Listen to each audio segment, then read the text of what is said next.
ప్రార్థన చేసుకుందామండి. ప్రేమ నమ్మకం కలిగిన మా పరమ తండ్రి, పరిశుద్ధుడమైన మా దేవా, మీ ఘనమైన శ్రేష్టమైన నామముకే వందనాలు. మీ మహాకృపను బట్టి, మీ దయను బట్టి, మీ ప్రేమను బట్టి ఈ 2026వ సంవత్సరములో 7వ నెల 19వ దినము 3వ ఆదివారంలోనికి మమ్మల్ని ప్రవేశింపజేసినందుకు వందనాలు. వాక్యమై ఉన్న దేవా, వాక్యముఖంగా మాతో మాట్లాడి మీరే మహిమ పొందుమని ప్రార్థిస్తున్నారు. నీ సన్నిధి మాతో ఉంచండి, మీ కృపతో నింపమని నజరేయుడు యేసుక్రీస్తు నామములో ప్రార్థించి సమర్పించని వేడుకుంటున్నాము పరమ తండ్రి. అందరూ చెప్పండి ఆమేన్. ప్రభునందు ప్రియులారా, యోహాను రాసిన సువార్త 5వ అధ్యాయములో కొన్ని సంగతుల గురించి మనం ఈరోజు ధ్యానం చేయబోతున్నాం. యోహాను సువార్త యేసుక్రీస్తు శిష్యులలో ఒక్కరై ఉన్న యోహాను గారు రాసినటువంటి సువార్త. ప్రభువైన యేసుక్రీస్తు వారు వారి సేవ, ఆయన పరిచర్యను గూర్చి నలుగురు ప్రాముఖ్యమైనటువంటి వ్యక్తులు ఆయన గూర్చి వ్రాసి ఉన్నారు. దాన్ని ఏమన్నారు అంటే సువార్త అని పెట్టారు. దాని పేరు సువార్తల్లో భాగంగా మొట్టమొదటిగా మత్తయి గారు రాశారు, రెండవదిగా మార్కు గారు రాశారు, మూడవదిగా లూకా, నాలుగవదిగా యోహాను గారు ప్రభువైన యేసుక్రీస్తు యొక్క సేవను గూర్చి, పరిచర్యను గూర్చి, ఆయన జనన మరణ పునరుత్థానపు సేవను గూర్చి రాశారు. అలా రాసిన వారిలో యోహాను గారు ఒకరు. యోహాను గారికి ఉన్న గొప్ప స్థితి ఏంటంటే ఆయనను యేసు రొమ్మున ఆనుకొనిన యోహాను అని పేరు ఆయనకున్నది. యేసుక్రీస్తు ప్రభు యొక్క అంతరంగిక శిష్యులలో యోహాను గారు ఒక్కరు. యేసుక్రీస్తు ఎక్కడికి వెళ్ళిన 12 మంది శిష్యులలో ముఖ్యంగా ముగ్గురిని తనతో ఎక్కువగా ఉంచుకునేవారు. ఎవరు అంటే పేతురు, యోహాను, యాకోబు. ఈ ముగ్గురు ఎక్కువగా దేవునితో సహవాసం చేసేవారు. కాబట్టి ప్రియులారా, ఇక్కడ యోహాను గారు యేసుక్రీస్తును గూర్చి రాస్తూ ఉన్నటువంటి మాటలను గూర్చి ఆలోచిస్తే ఈ ముగ్గురు అంటే మత్తయి గారు, మార్కు గారు, లూకా గారు రాసిన ప్రకారంగా కాకుండా యోహాను గారు చాలా డిఫరెంట్ గా రాస్తారు. యోహాను సువార్త చాలా వ్యత్యాసం ఉంటుంది ఆయన రాసిన సువార్తలో. ఇక ఏ మాత్రం కూడా ఆలోచన లేకుండా ఒకటే డైరెక్ట్ గా ఒకటి చెప్పాలనుకున్నాడు. ఏం తెలుసా? యేసు దేవుని కుమారుడు, ఆయనను విశ్వసించిన వానికి నిత్య జీవం ఉంటుంది, అందులో ఏ విధమైన సందేహం లేదు. ఇలా డైరెక్ట్ గా ఆయన తన పత్రికను రాయడానికి ఆయన ఉద్దేశించాడు. అందుకే యోహాను సువార్త 1వ అధ్యాయం 1వ వచనంలో ఏముందో తెలుసా? ఆదియందు వాక్యం ఉండెను, ఆ వాక్యమే దేవుని యొద్ద ఉండెను, ఆ వాక్యమే ప్రారంభమే దేవుడు అని ప్రారంభించాడు. ఆది కాండము 1వ అధ్యాయంలో కూడా ఆదియందు అని మొదలు పెట్టారు. ఇక్కడ యోహాను గారు కూడా రాసిన మాటలో ఆదియందు వాక్యం ఉండెను ప్రారంభించారు. ప్రారంభించిన మోషే ఆదియందు ఏమైందో చెప్పాడు. ఇక్కడ యోహాను గారు కొత్త నిబంధనలో ఆదియందు ప్రారంభించారు. అంటే బైబిల్ మోషే గారి ద్వారా ప్రారంభించబడింది. 5 పుస్తకాలు మోషే గారు రాశారు. అందులో మొట్టమొదటిది ఏం చెప్పండి? ఆది కాండము, నిర్గమాకాండము, లేవియాకాండము, సంఖ్యాకాండము, ద్వితీయోపదేశకాండం. 5 పుస్తకాలు ఆ మోషే గారు రాస్తే ఈ చివరిలో ఉన్న 5 పుస్తకాలు యోహాను గారు రాశారు. యోహాను సువార్త, యోహాను మొదటి పత్రిక, యోహాను 2వ పత్రిక, యోహాను 3వ పత్రిక, 5వదిగా ప్రకటన గ్రంథము. ఎవరు రాశారు చెప్పండి? యోహాను రాశారు. ప్రారంభించినది మోషే బైబిల్ని, ముగించింది యోహాను గారు. ఆ విషయాలు మనం జ్ఞాపకం చేసుకుంటాం. ప్రభువైన యేసుక్రీస్తు వారు స్వయంగా ఈ సువార్త, యోహాను సువార్తలో చెప్పిన 7 ప్రాముఖ్యమైన సంగతులు ఉంటాయి. ఆయన ఏమన్నాడు తెలుసా? నేనే అని చెప్పడం ప్రారంభించాడు. ఆయన ఏమై ఉన్నారో చెప్పడానికి ప్రారంభించాడు. ఈ యోహాను సువార్తలో 21 అధ్యాయాల్లో ప్రభు 7 సార్లు నేను అనే మాట ఆయన సంబోధించుకుంటూ మాట్లాడారు. అందులో మొదటిగా ఆయన అన్నాడు, జీవాహారము నేనే, యోహాను సువార్త 6:35 ప్రకారంగా. రెండవదిగా నేను ఈ లోకానికి వెలుగై ఉన్నాను, యోహాను సువార్త 8:12 ప్రకారంగా. నేనే ద్వారమును అన్నారు 10వ అధ్యాయం 7వ వచనంలో. నేనే గొర్రెలకు మంచి కాపరిని అన్నారు యోహాను సువార్త 10:11వ వచనంలో. ఐదవదిగా పునరుత్థానమును జీవమును నేనే అన్నారు ఆయన 11:25 యోహాను సువార్తలో. ఆరవదిగా నేనే మార్గమును, నేనే సత్యమును, నేనే జీవమునని 14వ అధ్యాయం 6వ వచనంలో ప్రభు చెప్పారు. ఏడవదిగా నేనే నిజమైన ద్రాక్షవల్లిని అని 15వ అధ్యాయంలో యోహాను సువార్తలో ప్రభు చెప్పారు. ఇలా 7 పర్యాయములు యోహాను సువార్తలో ప్రభువైన యేసుక్రీస్తు వారు నేనే అని చెప్పారు. దాని ప్రియమైన దేవుని బిడ్డలారా, అందుకు యోహాను సువార్త చాలా విశేషమైన సువార్తగా మనం గుర్తించాల్సిన వారమై ఉన్నాం. ఇక్కడ 5వ అధ్యాయంలో యెరూషలేములో ఒక పండగ జరుగుతుంది అని చెప్పింది వాక్యంలో. యెరూషలేములో ఒక పండగ జరుగుతుంటే ఆ పండగ యెరూషలేము దేవాలయము ప్రాంగణంలో జరుగుతుంటే ప్రభువైన యేసుక్రీస్తు వారు యెరూషలేములో జరుగుతున్న పండగ దగ్గర ఉండకుండా ఆయన ఒక ద్వారము గుండా ప్రవేశించి ఒక ప్రత్యేకమైన స్థలంలోకి వచ్చారు. అది ఏమిటి అని యోహాను గారు రాస్తారు. అది ఏమిటంటే, ప్రభునందు ప్రియమైన దేవుని బిడ్డలారా, ఆయన యెరూషలేములో గొర్రెల ద్వారము దగ్గర బేతస్థానమనే కోనేటిలో 5 మంటపాలు ఉన్నాయి. ఆ మంటపాలలో ఉన్న రోగులను దర్శించడానికి ప్రభువు వెళ్ళారట. దేవునికి స్తోత్రం చెప్పండి, హల్లెలూయా. ఎక్కడో పండగ జరుగుతుంటే పండగలో ప్రభు ఉండకుండా ఈ యెరూషలేములో ఉన్న గొర్రెల ద్వారము గుండా ప్రభు ప్రవేశించాడు. యెరూషలేము చుట్టూ ప్రాకారం ఉంటుంది, పెద్ద ప్రహారీ గోడలు ఉంటాయి. ప్రతి ప్రహారీ గోడ దగ్గర ఒక ప్రత్యేకమైనటువంటి గుమ్మాలు ఉంటాయి. అంటే లోపలికి, యెరూషలేము లోపలికి ప్రవేశించడానికి కొన్ని ద్వారాలు వారు ఏర్పాటు చేశారు. 12 ద్వారాలు ఉన్నాయి, 12 గుమ్మాలు ఉన్నాయి.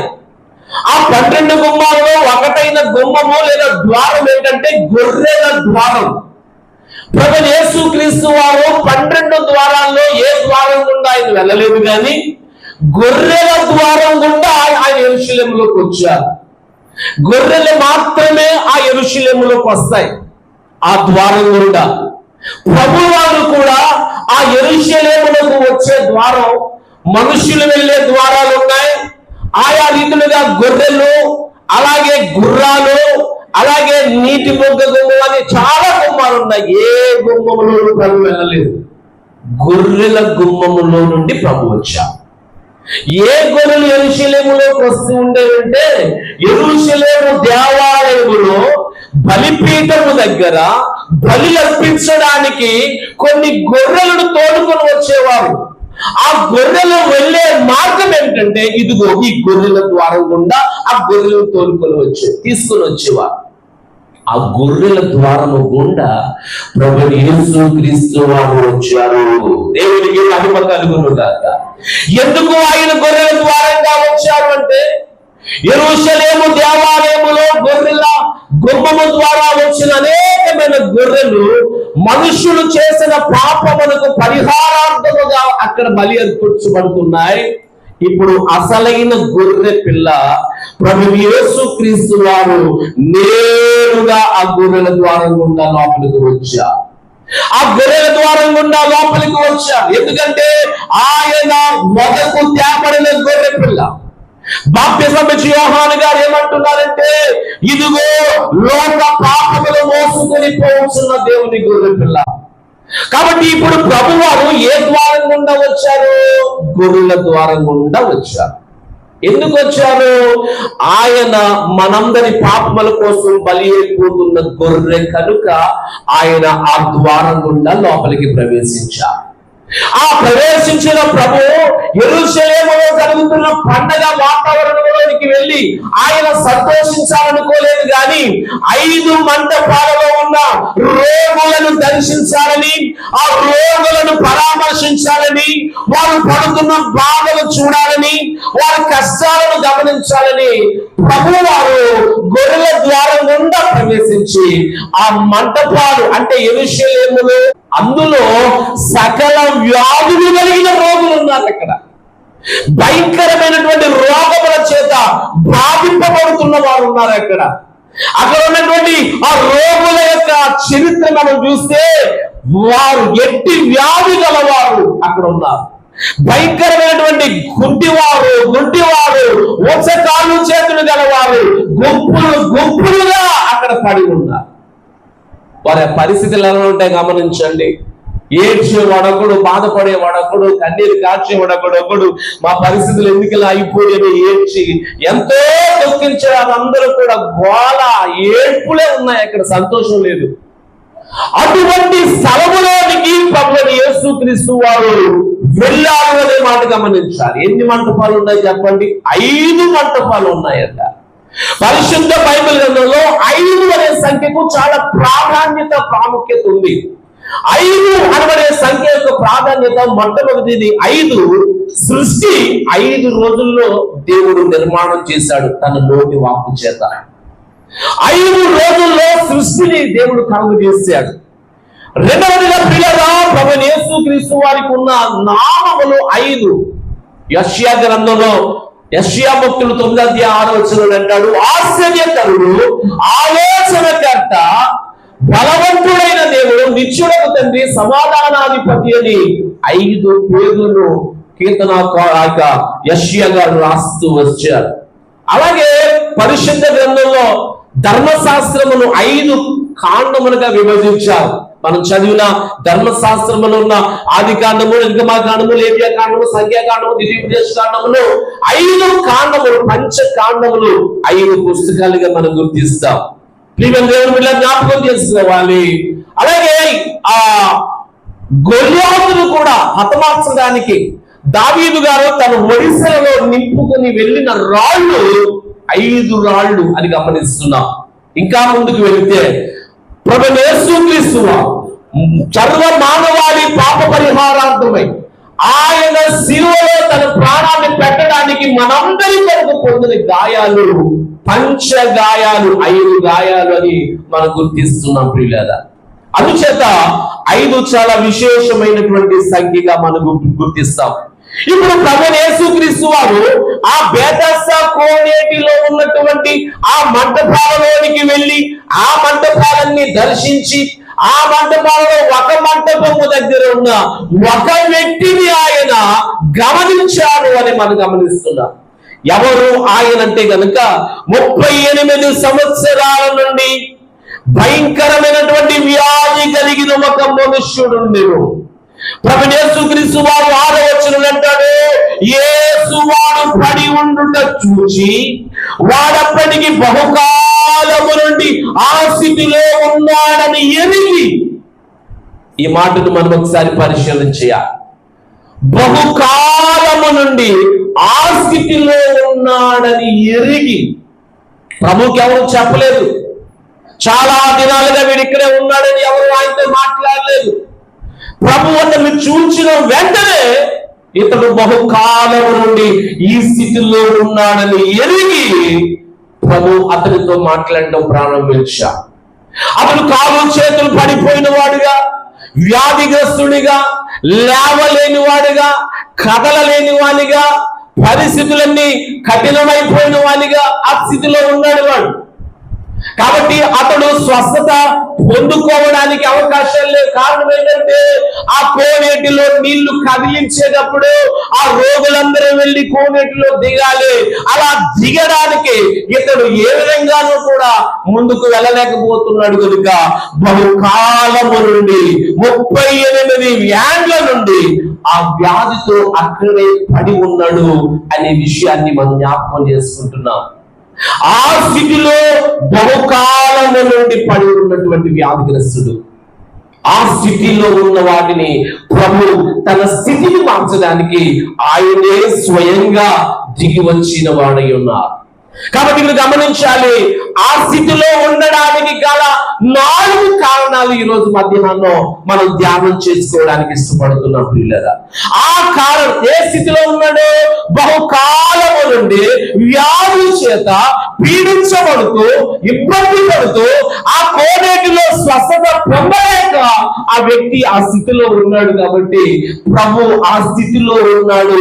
ఆ స్థితిలో ఉండడానికి గల 4 ప్రధానమైన కారణాలు ఏంటంటే, మొట్టమొదటి కారణం యోహాను సువార్త 5వ అధ్యాయం 14వ వచనంలో ఆ వ్యక్తి ఆ స్థితికి రావడానికి మొదటి కారణం ఏమిటి అంటే కనుక, దేవుని బిడ్డలారా ప్రభు చెప్తున్న మాట ఇక్కడ గమనించాలి.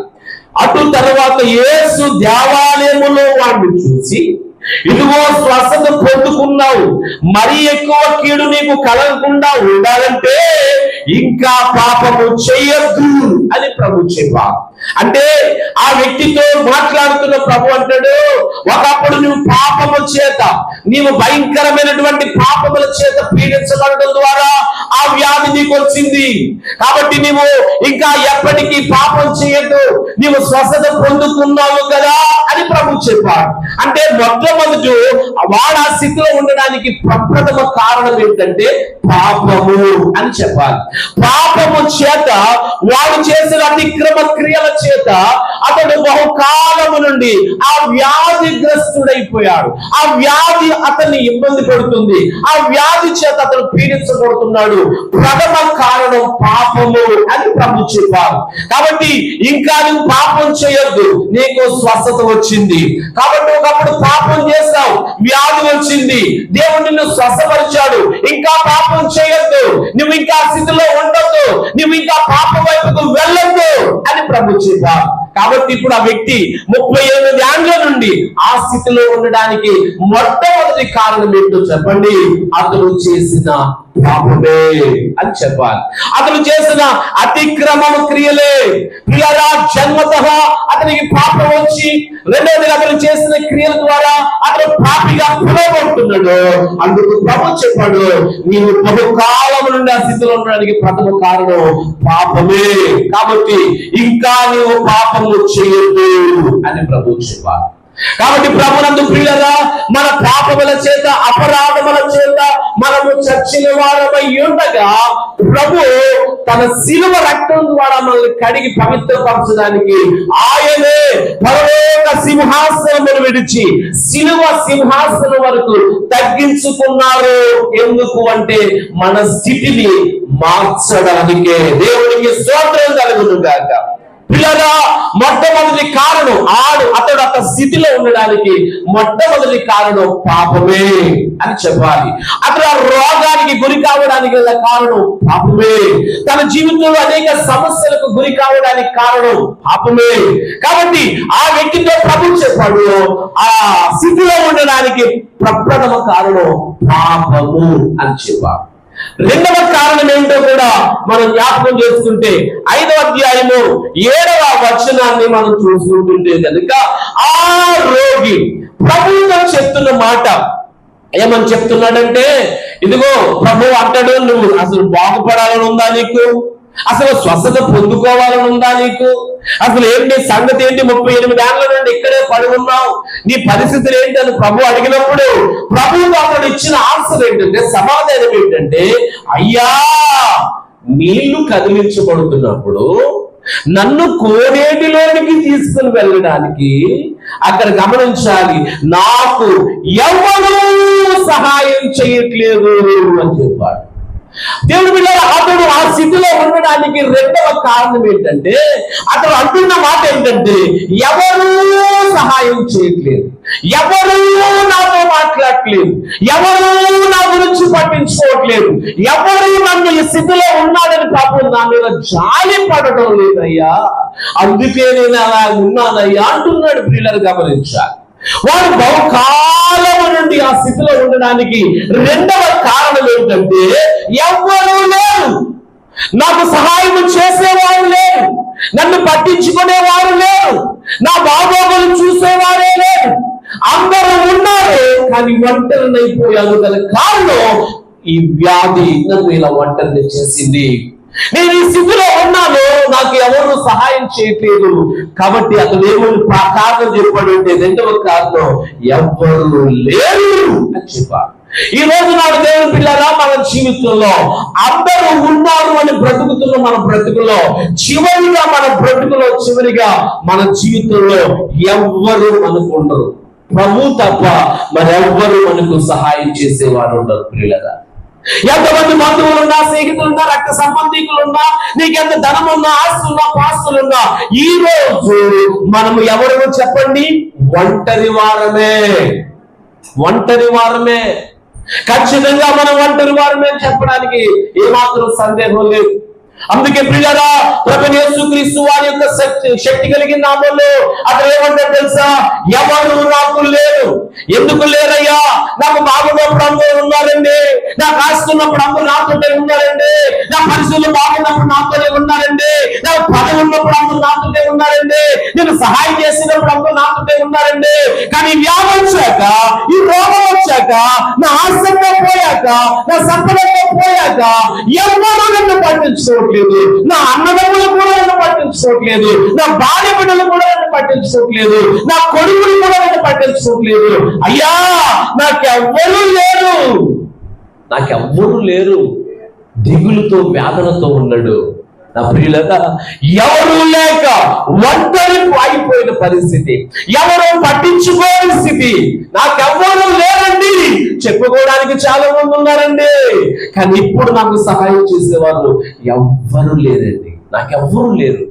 ఏడు పిల్లలకి గమనించాల్సిన విషయం, ఎవరు లేని స్థితి, నాకెవరు సహాయం చేయలేని స్థితి. నేను అందరికీ సహాయం చేశాను, కానీ ఇప్పుడు నాకెవరు సహాయం చేయట్లేదు, నన్ను ఎవరో పట్టించుకోవట్లేదు. నేను గబగబా తీసుకెళ్లి ఆ కోరేటిలో నీళ్లు కదిలించబడుతున్నప్పుడు అమాంతంగా తీసుకెళ్లి నన్ను దానిలో ముంచేవాడు ఎవరు లేడు. అందుకే నేను బాగుపడలేదు, అందుకే నా స్థితిలో అయిపోయింది, అందుకే నా పరిస్థితిలో తగలడిపోయిందని వేదనతో నాకెవ్వరు లేరు. అయ్యా, నాకెవ్వరూ సహాయం చేయట్లేదు అయ్యా, నన్ను ఎవరు పట్టించుకోవట్లేదయ్యా. దేవుని బిడ్డలారా, అతడు ఆ స్థితిలో ఉండడానికి గల రెండవ కారణం చెప్పండి అంటే, ఎవ్వరూ లేరు నాకు, హెల్ప్ చేసేవారు ఎవరూ లేరు, నాకు సహాయం చేసేవారు ఎవరూ లేరయ్యా. అవునా? అయితే మూడవ కారణం ఏమిటి అని గమనిస్తే, 5వ అధ్యాయం 7వ వచనంలో ప్రభు చెప్పిన మాట ఏంటి? అతను చెప్తున్న సమాధానంలో మరొక విషయం కూడా అక్కడికి ఉంది, గమనించాలి. అదేంటో చూసారా? అయితే నేను వచ్చేటంతలో, నేను వెళ్ళేటంతలో నాకంటే ముందుగా ఇంకొకడు దిగిపోతున్నాడు, వాళ్ళకు స్వస్థత వస్తుంది, నేను దిగలేకపోతున్నాను, నేను ఇలాగే ఉన్నాను.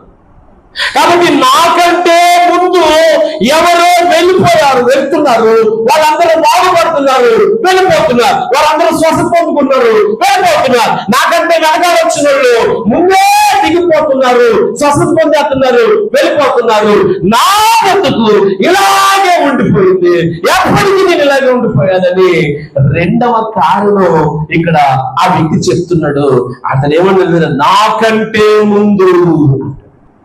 నాకంటే ముందు ఎవరో వచ్చి ఈ కోనేటిలో దిగుతున్నారు, నాకంటే ముందుగా ఎవరో వచ్చి కోనేటిలో దిగిపోతున్నారు, కాబట్టి వారు స్వస్థత పొందుతున్నారు, నేను దిగలేకపోతున్నాను, అందుకు నేను అలాగే ఉండిపోయాను, నా పరిస్థితి ఇలాగే ఉండిపోయింది, నా స్థితి ఇలాగే ఉండిపోయింది, నాకు ఎప్పటికీ నా బ్రతుకులో డెవలప్మెంట్ రావట్లేదు, అభివృద్ధి రావట్లేదు, నా పరిస్థితి ఇలాగే ఉంది.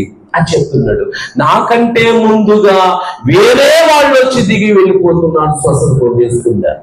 అంటే వీడి ఉద్దేశం ఏంటంటే, అయ్యో నేను బాగుపడట్లేదు, నా పరిస్థితి ఇలాగ అయిపోయింది, నా స్థితి ఎప్పటికింతేనా, నేను ఇలాగే ఉండాలా, అయ్యో నన్ను కరుణించేవారే లేరా, నన్ను కనికరించేవారే లేరా, నన్ను సహాయం చేసేవారే లేరా అని తనలో తను బాధపడి ఆ కోనేట్లో ఉన్న వాళ్ళు ఎవరినో ఒకరు బతిమాలుకొని, బాబు ఒకసారి ఇలా రారా, నాకు సహాయం చేయరా బాబు, చాలా కాలం బట్టి ఇక్కడ ఇలాగే ఉండిపోయాను, నేను ఒక్కసారి కోనేట్లో తీసుకెళ్ళరా బాబు అని ఎవరిని బతిమాలుకోవడం మానేసి అతను ఏమన్నా తెలుసా, నాకంటే ముందు వాడు బాగుపడిపోతున్నాడు, నాకంటే ముందు వాడు బాగా బాగుపడిపోయా, నాకంటే ముందు వాడు ఇల్లు కట్టేశాడు, నాకంటే బాగా ముందు వాడు కాదు కొనేశాడు, ఇది కొనేశాడు, అది ఇది అని వాడికి పడి వీడికి పడి ఏడవడమే తప్ప అసలు వీడి బతికి ఎలా ఉందనేది వీడికి అనవసరం.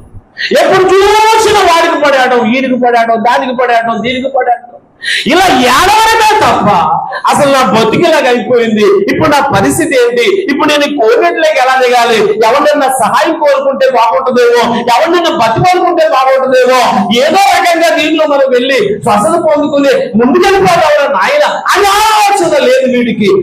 బాధ అంతా ఏంటో తెలుసా, వీడికంటే ముందు కూడా వచ్చి బాగుపడిపోతున్నాడు, వెళ్ళిపోతున్నాడు, వీడికంటే వెనకాల వచ్చిన బాగుపడిపోతున్నాడు, వెళ్ళిపోతున్నాడు తప్ప వీడి బ్రతుకు ఇలాగే ఉండిపోయింది. కనుక వీడి యొక్క 4వ కారణం, వీడి 3వ కారణం ఏంటో తెలుసా, వాడిలో ఉన్న స్వార్థం, వాడిలో ఉన్న అసూయ, వాళ్ళు ఉన్నటువంటి స్వార్థం, వాళ్ళు ఉన్న అసూయ ఏంటో తెలుసా, నాకంటే వెనకాలొచ్చిన వాళ్ళందరూ బాగుపడిపోతున్నారు, నాకంటే వెనకాలొచ్చిన వాళ్ళందరూ స్వస్థత పొందేస్తున్నారు, నాకంటే వెనకాలొచ్చిన వాళ్ళందరూ భలే బాగుపడిపోతున్నారు, నా పరిస్థితి మాత్రం ఇలాగే ఉంది అని చెప్తారు. కాబట్టి ఆ స్వార్థం, వాళ్ళలో ఉన్న అసూయ, వాడు ఎప్పటికీ అలాగే ఉండేటట్టే ఉన్నాడు తప్ప వాడు బాగుపడట్లేదు. దేవుని పిల్లగా దేవుని సంగతి గమనించాలి. వాడికి ఉన్న బాధ ఏమిటంటే, నా పరిస్థితి ఇట్లాగే ఉంది, అందరూ ఇలాగే ఉంటే బాగుండేది అన్నట్టు బాధపడిపోతున్నాడు. నాడికంటే ముందు ఎవడో బాగుపడుతుంటే చూడలేకపోతున్నాడు, వాడికంటే ముందు ఎవడో స్వస్థత పొందుకుంటే చూడలేకపోతున్నాడు, వాడికంటే ముందు ఎవడో మంచి బట్ట కట్టుకుంటే చూడలేకపోతున్నాడు, వాడికంటే ముందు ఎవడో ఇల్లు కట్టుకుంటే చూడలేకపోతున్నాడు. ఈ విధమైన వేదన ఎక్కువైపోయింది, స్వార్థం ఎక్కువైపోయింది, అసూయ ఎక్కువైపోయింది. కాబట్టి వాడు బతుకాల తగలడిపోయింది. కనుక ఈ రోజు నాడు మన జీవితాల్లో మనం గమనించాలి, నాకంటే ముందు ఎవడో వచ్చి బాగుపడిపోతున్నాడు. దేవుని పిల్లారా, ఇతడు ఎప్పటికీ ఆ వేదనతోనే, ఆ స్వార్థంతోనే, నాకెవరూ లేరు, నన్ను ఎవరు పట్టించుకోరు, నాకంటే వెనకాల వచ్చిన చాలా మంచిగా బాగుపడిపోతూ ఉన్నత స్థితికి వెళ్ళిపోతున్నారు, నేను ఎప్పుడు ఇలాగే ఉన్నాను, నా పరిస్థితి ఎప్పుడు ఇలాగే ఉంది అంటూ తనలో తానే బాధపడి, తనలో తానే తిట్టుకుంటూ అలా జీవనాన్ని కొనసాగించేసుకుంటున్నాడు. ఇది 3వ కారణం. మొదటి కారణం, ఆ స్థితిలో ఉండడానికి మొదటి కారణం పాపము. ఆ స్థితిలో ఉండడానికి 2వ కారణం, నాకు ఎవ్వరు హెల్ప్ చేయట్లేదు, నేను ఉండిపోయాను. 3వ కారణం, నాకంటే వెనకాల వచ్చినోడు బాగుపడిపోతున్నాడు, వాడికి వెళ్ళిపోతున్నాడు, నేను ఇలాగే ఉండిపోయాను అని చెప్పాడు. దేవుని పిల్లగా, ఇక 4వ కారణం ఏంటి అని మనం జ్ఞాపకం చేసుకుంటే పిల్లగా 5వ అధ్యాయము 8వ వచనంలో ఒక మాట ఉంటుంది, ఆ మాట కూడా మీరు చదవాలి. యేసు నీవు లేచి నీ పరిపెత్తుకుని నడవమని వానితో చెప్పగా, దేవునికి స్తోత్రం చెప్పండి, హల్లెలూయా. ఇక్కడ మనతో ఇక చివరి మాటగా 4వ మాట ఏంటో తెలుసా, పరుపు తెచ్చుకున్నాడు. ఈ మాట గమనించాలి, పరుపు. ఏమంటే దేవుని సన్నిధిలో అక్కడ ఎందుకు వెళ్ళాడు?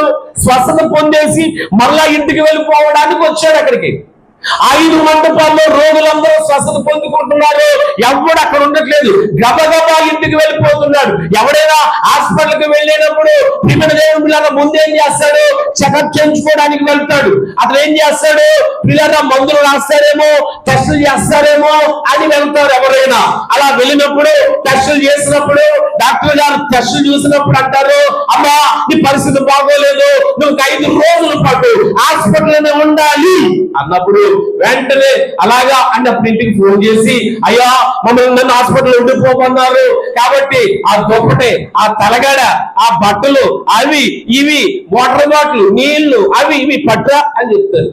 కానీ ఈడేం తెలుసా, వెళ్ళడమే దుప్పటితో పరిపట్టుకుని వెళ్ళిపోయాడు. పరిపెట్టుకుని వెళ్ళిపోయాడంటే అది ఉద్దేశం ఏంటి? అక్కడ ఉండిపోదామని, అక్కడ ఉంటే అన్ని బాగా ఉంటాయని. అక్కడ ఉంటే ఏంటి కలిసి వచ్చేది ఏంటంటే ఆ రోగులందరూ వస్తారు. రోగులే వస్తారా, వాళ్ళతో పాటు ఎవరో ఒకరు తీసుకొస్తారు. ఆ తీసుకొచ్చిన వాళ్ళు ఊరికనే ఉంటారా? పాపం వాళ్ళు ఆ తినడానికో త్రాగడానికో మంచినీళ్ళు, లేకపోతే స్నాక్స్, ఆ బిస్కెట్లు, ఆ పులిహోరో, ఆ పలహారమో ఏమో తెచ్చుకుంటారు. ఈ పరిపేసుకుని పడుకున్నాడు. శుభ్రంగా వచ్చిన వాళ్ళు అందరూ ఏదో ఒకటి సహాయం చేస్తున్నారు. బాబు అయ్యో అని చెప్పేసి ఆ భోజనం పెడితే శుభ్రంగా తిని పడుకుంటున్నాడు. ఏమో పెడితే తినుంటున్నాడు శుభ్రంగా. అక్కడ చాలా బాగుంది. ఇప్పుడు ఇతను రాడు యొక్క పరిస్థితి ఎలా ఉందంటే పిల్లరా, పరుపు తెచ్చుకున్నాడు. గమనించారు, ఎవరు కూడా అలా పరుపు తెచ్చుకొని పడుకున్నవాడు ఒక్కడు లేడు. అందరూ కూడా ఎవరికి వాడే ఎప్పుడు స్వస్థత పొందుకుందామా, ఎప్పుడు ఇంటికి వెళ్ళిపోదామా, ఎప్పుడు బాగుపడదామా, ఎప్పుడు ఇంటికి వెళ్ళిపోదామా, ఇదే ఆలోచనతో ఉంటే వీడు మాత్రం పరుపు మీద పడుకొని శుభ్రంగా ప్రశాంతంగా ఉన్నాడు. ఏ గొడవ లేకుండా ప్రశాంతంగా ఉన్నాడు. కాబట్టి ప్రభు వచ్చి అతను అడిగిన మాట ఏంటో తెలుసా? అసలు నీకు బాగుపడాలని ఉందా లేదా అని అడిగాడు. ప్రియులారా, అసలు నువ్వు శ్వాస పొందుకోవాల్సిన వాడిగా నాకు కనిపించట్లేదు. శుభ్రంగా పరిపేసుకున్నావు, శుభ్రంగా పడుకున్నావు, వచ్చినోడికల్లా ఆ మాట ఈ మాట ఈ మాట ఆ మాట చెప్తున్నావు. ఏంటి నీ పరిస్థితి? అసలు వెళ్ళాలని లేదు నీకు, ఇక్కడే బాగుందన్నట్టుంది నీ బతుకు. అసలు ఏంట్రా నీ ఉద్దేశం? అసలు బాగుపడాలని ఉందా, ఇంటికి వెళ్ళాలని ఉందా అంటే ప్రభు అడగడానికి గల కారణం అదే. కాబట్టి అతను ఏం చేసుకున్నాడు చెప్పండి? పరుపు తెచ్చుకున్నాడట. పరుపు తెచ్చుకున్నాడు, తెప్పించుకున్నాడు. మొత్తం మీద అక్కడ పరిపేసుకుని శుభ్రంగా అక్కడ కాలక్షేపం చేసేస్తున్నాడు. గమనించాలి ప్రియులారా. కాబట్టి మనం గమనించాలి, అక్కడ ఉండడానికి ఆ దేవుడు ఇష్టపడలేదు. ఎందుకంటే అక్కడ పరిపేసుకుని 38 ఏళ్ళుగా అక్కడ పడి ఉంటే దేవుని పిల్లరా, ఎవరైనా గమ్ముకుని వస్తే, ఎవరి కొత్త పేషెంట్ లేదా కొత్త రోగంతో ఎవరైనా వచ్చి అతను లోపలికి రాగానే ఇతను కనబడతాడు. ఎవడో రాలేవు అంటాడు. నేను ఇక్కడ చాలా కాలం బట్టి ఉంటున్నాను అన్నాడు. బాగుపడలేదా? లేదు పడలేదు. ఏమో నేను వెళ్తాకి లేదు, చేయడానికి లేదు అన్నప్పటికీ వచ్చినోడికి ఏమైపోతుంది?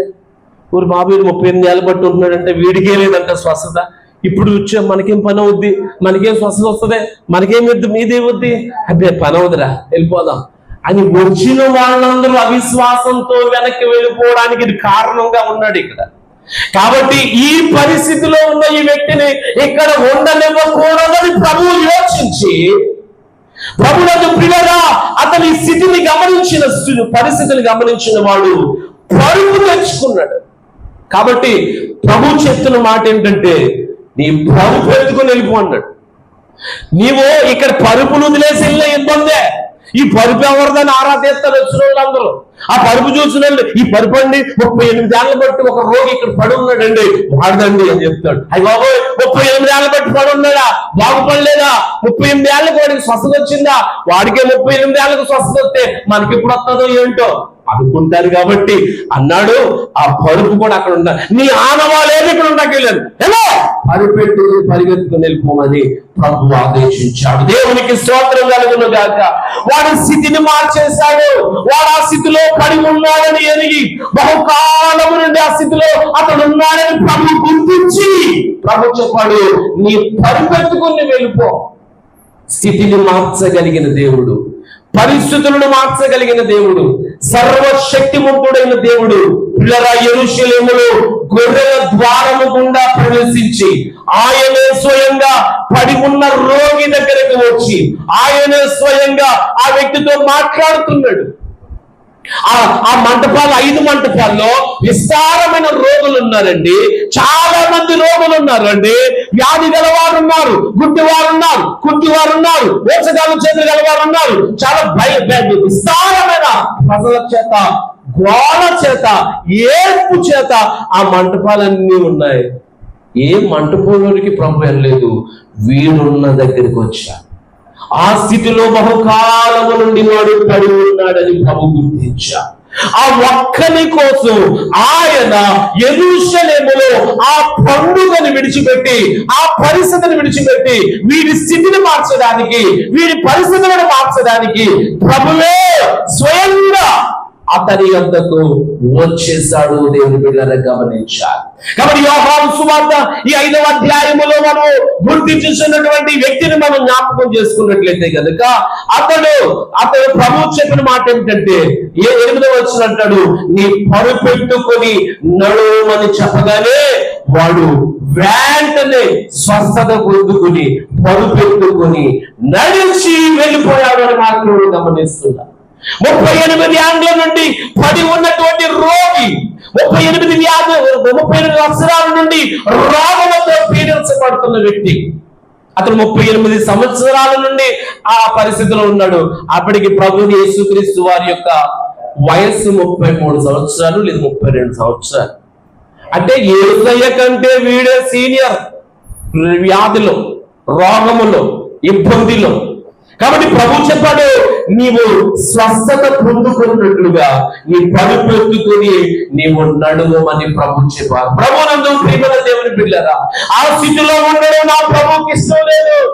వాడు ఆ స్థితిలోనే ఉండడు, అక్కడే ఉండడు, అలా పడి ఉండడు, ఎవరు పట్టించుకోకుండా ఉండడు, నా ప్రభువుకి ఇష్టం లేదు. కాబట్టి ప్రభువే స్వయంగా వచ్చి అతని గురించి జ్ఞాపకం చేసుకుని, అతని గురించి కేర్ తీసుకొని, పట్టించుకొని, ఆ వ్యక్తితో మాట్లాడి ఒక్క మాట చేత నీవు లేచి నీ పరిపెత్తుకుని వెళ్ళిపో. మాట, ఆయన మాటలో స్వస్థత ఉంది, ఆయన ఉమ్మిలో స్వస్థత ఉంది, ఆయన వస్త్రపు చెంగులో స్వస్థత ఉంది, ఆయన నడకలో స్వస్థత ఉంది.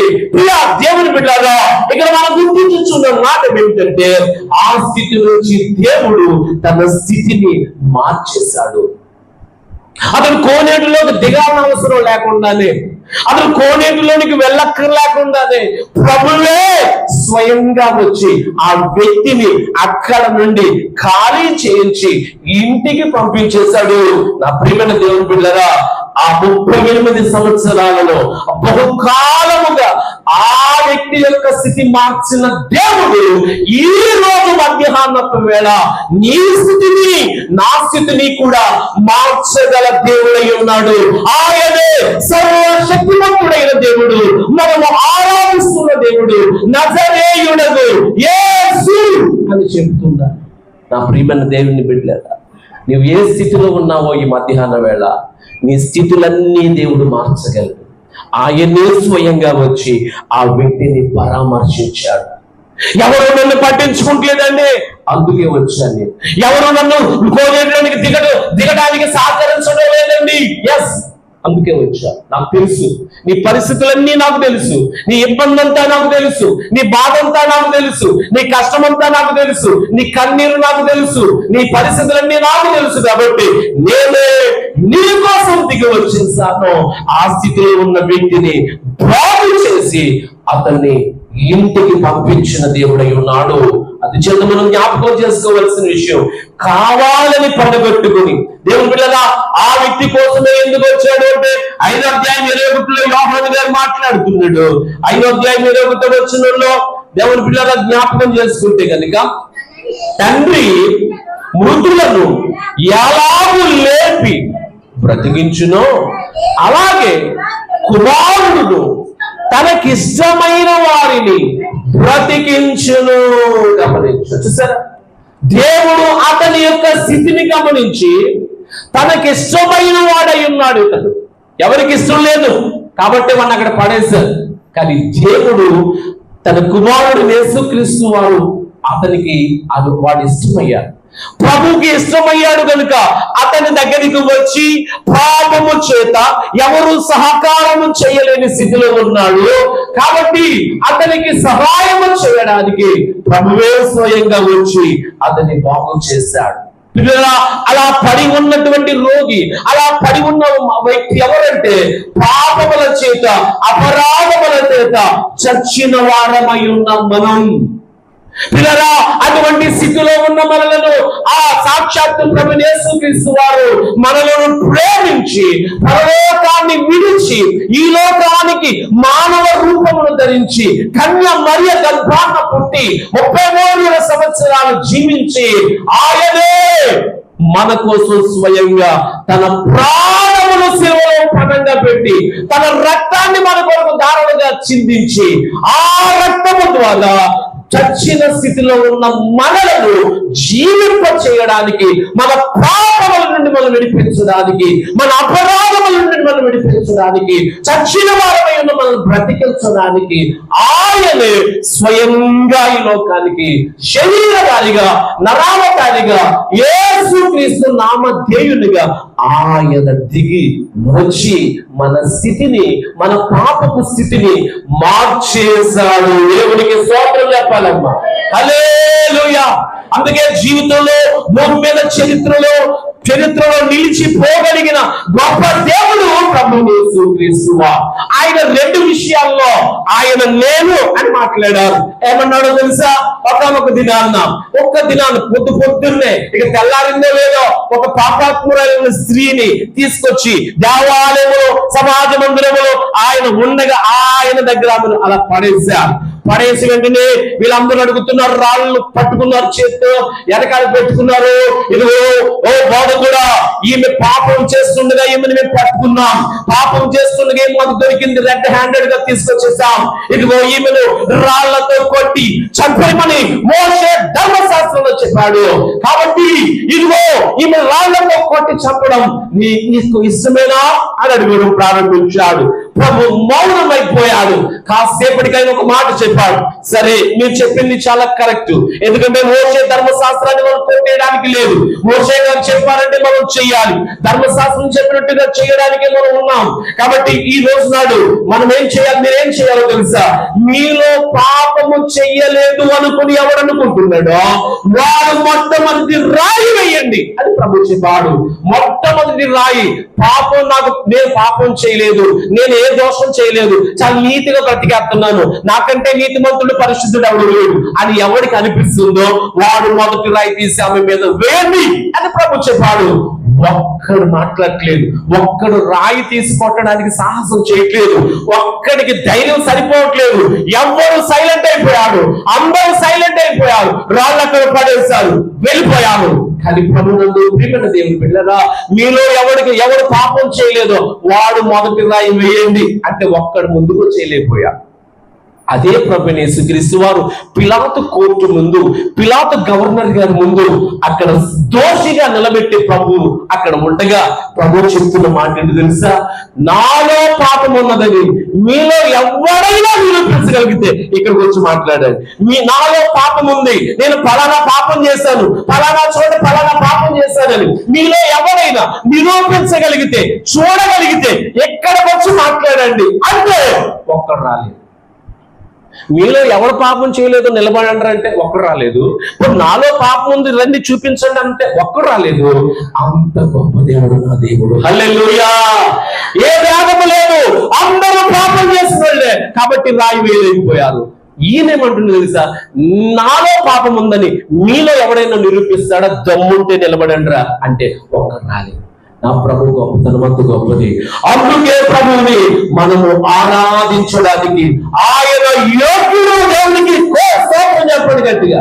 అటువంటి సర్వశక్తివంతుడైన దేవుడు ఆ స్థితిలో ఉన్న పాపిగా ఉన్న వ్యక్తిని చూసి దర్శించి ఆయన వాక్కు చేత అతను బాగు చేసి తిరిగి తన ఇంటికి పంపించేశాడు.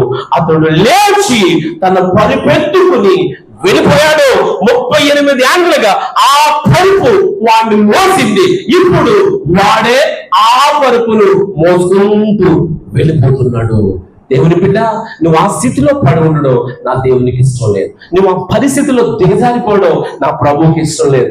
ప్రభువే స్వయంగా నీకోసం జోక్యం చేసుకొని నీకోసం ఆయన దిగి వచ్చి నిన్ను రక్షించి ఆయన తన ప్రాణాన్ని మన కొరకు పణంగా పెట్టి మన కోసం చనిపోయి మన నీతిమంతులుగా చేయడానికి ఆయనే సమాధి నుంచి తిరిగి లేపబడి మన నీతిమంతులుగా చేయడానికి ఇష్టపడ్డాడు. అట్టి విధమైన గొప్ప దేవుడు గొర్రెల ద్వారా ద్వారము గుండా ప్రవేశించి మనందరి కోసం ఆయన చనిపోయాడు.